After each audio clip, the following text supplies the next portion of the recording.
सभी को देव उठनी एकादशी की हार्दिक शुभकामनाएं। आज आप सुनेंगे देव उठनी एकादशी की व्रत कथा।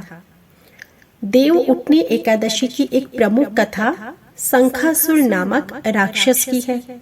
शंखासुर ने तीनों लोकों में बहुत ही उत्पात मचाया हुआ था।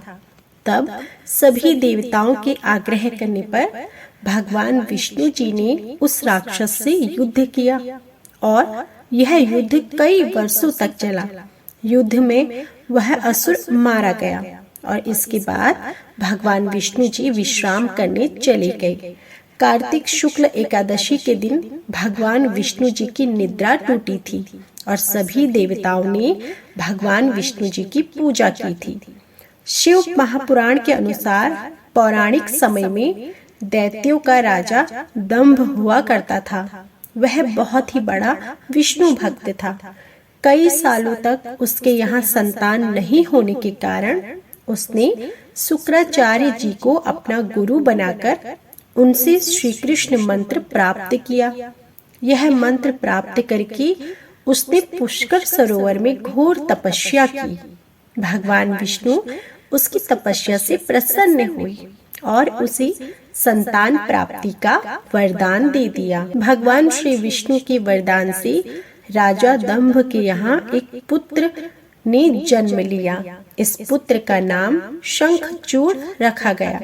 बड़ा होकर शंखचूड़ ने ब्रह्मा जी को प्रसन्न करने के लिए पुष्कर में घोर तपस्या की। उसकी तपस्या से प्रसन्न होकर ब्रह्मा जी ने उसे वरदान मांगने को कहा। तब शंखचूड़ ने वरदान मांगा कि वह हमेशा अजर अमर रहे और कोई भी देवता उसे नहीं मार पाए। ब्रह्मा जी ने उसे यह वरदान तो दे दिया और कहा कि वह बद्री वन जाकर धर्मध्वज की पुत्री तुलसी को जो तपस्या कर रही है उससे विवाह कर ले। शंखचूड़ ने वैसा ही किया और तुलसी के साथ विवाह के बाद सुखपूर्वक रहने लगा।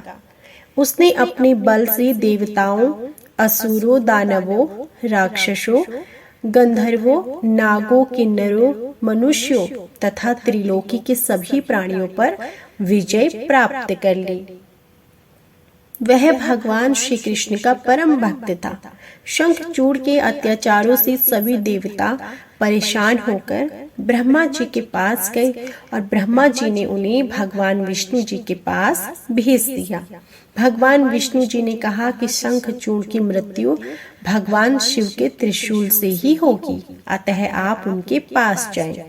भगवान शिव ने चित्ररथ नामक गण को अपना दूत बनाकर शंखचूड़ के पास भेजा। चित्ररथ ने शंखचूड़ को समझाया कि वह देवताओं को उनका राज्य लौटा दे, परंतु शंखचूड़ ने मना कर दिया और कहा कि वे महेश्वर से युद्ध करना चाहते हैं। भगवान शिव को जब यह बात पता चली तो वे युद्ध के लिए अपनी सेना लेकर निकल पड़े। इस तरह देवता और दानवों में घमासान युद्ध हुआ, परंतु ब्रह्मा जी के वरदान के कारण शंखचूड़ को देवता नहीं हरा पाए। भगवान शिव ने शंखचूड़ का वध करने के लिए जैसे ही अपना त्रिशूल उठाया तभी आकाशवाणी हुई कि जब तक शंखचूड़ के हाथ में श्री हरि का कवच है और इसकी पत्नी का सतीत्व अखंडित है तब तक इसका वध असंभव है। आकाशवाणी सुनकर भगवान विष्णु वृद्ध ब्राह्मण का रूप धारण कर शंखचूड़ के पास गए और उससे श्री हरि कवच दान में मांगा। शंखचूड़ ने वह कवच बिना किसी संकोच के दान कर दिया। इसके बाद भगवान विष्णु शंखचूड़ का रूप बनाकर तुलसी के पास गए। शंखचूड़ रूपी भगवान विष्णु जी ने तुलसी के महल के द्वार पर जाकर अपनी विजय होने की सूचना दी। यह सुनकर तुलसी बहुत प्रसन्न हुई और पति रूप में आए भगवान का पूजन किया और रमण किया। ऐसा करते ही तुलसी का सतीत्व खंडित हो गया और भगवान शिव ने युद्ध में अपने त्रिशूल से शंखचूड़ का वध कर दिया। तब तुलसी को पता चला कि वे उनके पति नहीं बल्कि वे तो भगवान विष्णु हैं। क्रोध में आकर तुलसी ने कहा कि आपने छल पूर्वक मेरा धर्म भ्रष्ट किया है और मेरे पति को मार डाला। मैं आपको श्राप देती हूँ कि आप पाषाण होकर धरती पर रहें। तब भगवान विष्णु ने कहा कि देवी, तुम मेरे लिए भारतवर्ष में रहकर बहुत दिनों तक तपस्या कर चुकी हो। तुम्हारा यह शरीर नदी रूप में बदलकर गंडकी नामक नदी रूप में प्रसिद्ध होगा। तुम पुष्पों में श्रेष्ठ तुलसी का वृक्ष बन जाओगी और सदा मेरे साथ रहोगी। तुम्हारे श्राप को सत्य करने के लिए मैं पाषाण बनकर रहूंगा। गंडकी नदी के तट पर मेरा वास होगा। देव प्रबोधिनी एकादशी के दिन भगवान शालिग्राम और तुलसी का विवाह संपन्न कर मांगलिक कार्यों का प्रारंभ किया जाता है।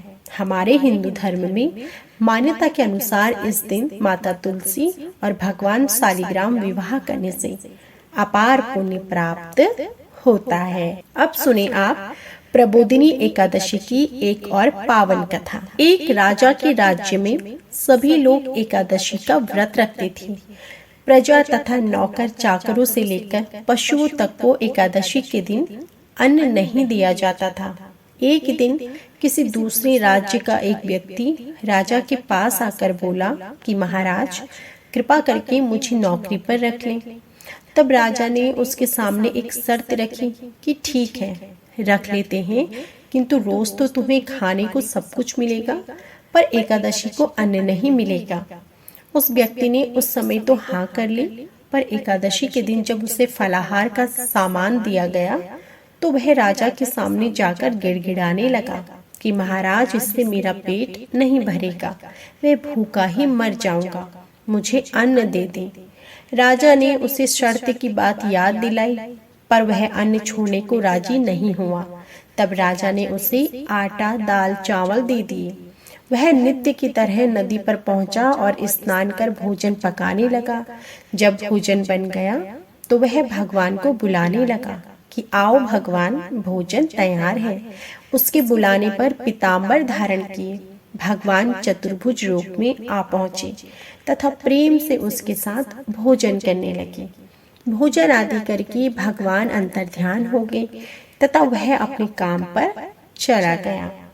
15 दिन बाद फिर अगली एकादशी को वह राजा से कहने लगा कि महाराज, मुझे दुगुना सामान दे दीजिए, उस दिन तो मैं भूखा ही रह गया। राजा ने पूछा तो उसने बताया कि हमारे साथ भगवान भी खाते हैं, इसलिए हम दोनों के लिए ये सामान पूरा नहीं होता। यह सुनकर राजा को बड़ा आश्चर्य हुआ। वह बोला, मैं नहीं मान सकता कि भगवान तुम्हारे साथ खाते हैं। मैं तो इतना व्रत रखता हूँ, पूजा करता हूँ, पर भगवान ने मुझे कभी दर्शन नहीं दिए। राजा की बात सुनकर वह बोला, महाराज, यदि विश्वास ना हो तो साथ चलकर देखें। राजा एक पेड़ के पीछे छिपकर बैठ गया। उस व्यक्ति ने भोजन बनाया तथा भगवान को शाम तक पुकारता रहा, परंतु भगवान नहीं आए। अंत में उसने कहा कि हे प्रभु, यदि आप नहीं आए तो मैं नदी में कूदकर प्राण त्याग दूंगा। लेकिन भगवान तब भी नहीं आए। तब वह प्राण त्यागने के उद्देश्य से नदी की तरफ बढ़ा। प्राण त्यागने का उसका दृढ़ इरादा जान शीघ्र ही भगवान ने प्रकट होकर उसे रोक लिया और साथ में बैठकर भोजन करने लगे। भोजन करने के बाद भगवान उसे अपने विमान में बिठाकर अपने धाम ले गए। यह देख राजा ने सोचा कि व्रत उपवास से तब तक कोई फायदा नहीं होता जब तक मन शुद्ध ना हो। इससे राजा को ज्ञान मिला। वह भी मन से व्रत उपवास करने लगा और अंत में स्वर्ग को प्राप्त हुआ। तो यह थी संपूर्ण देव उठनी प्रबोधिनी एकादशी की 2 कथाएं। उम्मीद करती हूँ वीडियो पसंद आई होगी। वीडियो पसंद आई हो तो प्लीज वीडियो को लाइक जरूर कीजिएगा।